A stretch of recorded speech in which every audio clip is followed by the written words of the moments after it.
From Mattel, WWE Elite, this is the Walmart exclusive Monday Night War Wave 1 Stone Cold Steve Austin. When I first heard they were doing a Steve Austin in this line, I didn't see any renders or pictures, I wasn't that interested, but then I saw the figure. This is a remake of one of the greatest defining moments figures ever, that being the beer truck Austin. This figure looks absolutely amazing. Can't wait to open it up. Before we do, here's a side profile. You see Stone Cold Steve Austin. Also the date, Raw, March 22nd, 1999.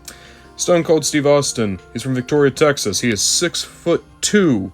He's 252 pounds, and his finisher is the Stone Cold Stunner.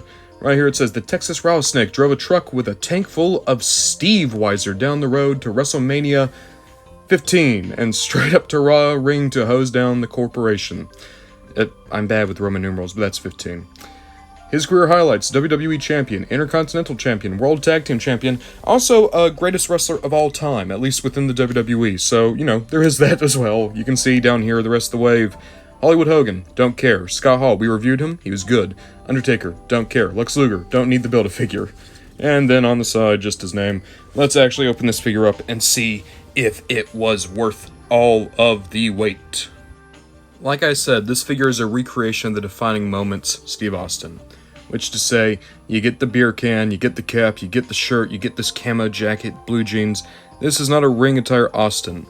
Quite frankly, this is what I picture Austin to look like whenever he talks about a hunting story. I love it.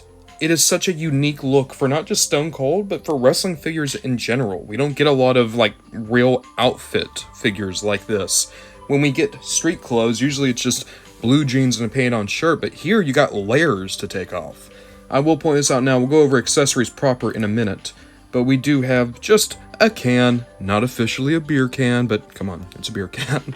Alongside that, you have clothes. So you have this cap, take it off, it looks great, little camo cap with a Stone Cold skull.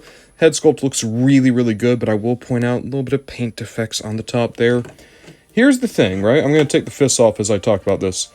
This Stone Cold is interesting in that they gave us clothes that you have to take on and off like real shirts. There's no Velcro strap on these guys.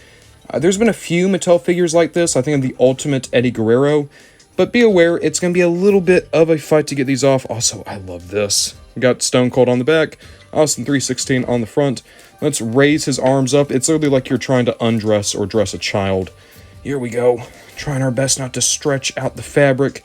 It's pretty durable. As long as you don't do this like every single day 3 times, it'll be fine over time. You can literally fold this shirt if you wanted to. Jesus. Okay. There we go. And now let me put some arms back on him. You can see now we just have a shirtless Stone Cold in blue jeans. You can do this, and then, you can say that this is your street fight Stone Cold. But, be honest, you'd probably want to keep him in his full uniform. But while he's out of it, let's talk about articulation. We have a ball joint at the head, a universal at the shoulder, though it's frozen on this side, it feels like. Have an upper arm rotation, double jointed elbow, a universal at the wrist, ab crunch, waist. We have universal at the hip, upper leg cut, double jointed knees. There we go. Boop. And some boot pivot. Alright, so a pretty articulated Austin, all things considered. Probably more articulated than the real guy at this point. Alongside all the accessories we've already talked about, that being the shirt, the jacket, the cap, and the can, we do have alternate hands. You get 2 grippy hands and 2 closed fists. So, for a normal elite, there's a lot here, especially when it comes to soft goods. I'll be honest, I know these shirts are harder to get on and off. I get that, I know there's people who aren't going to be big on that. But for me personally, they look so good when they work like actual shirts. And I like how there's no split ends or fraying that comes from having to incorporate the Velcro. As a result, this is a really good looking figure to me, even if you just want him like this with just the Austin 316 shirt and the jeans. In some ways, this is more like a dress-up figure than an action figure. You got a great suite of articulation and a lot of accessories, but those soft goods, they really elevate the whole thing. It's such a simple inclusion, but it makes for one of the best looking Stone Colds in my entire collection now.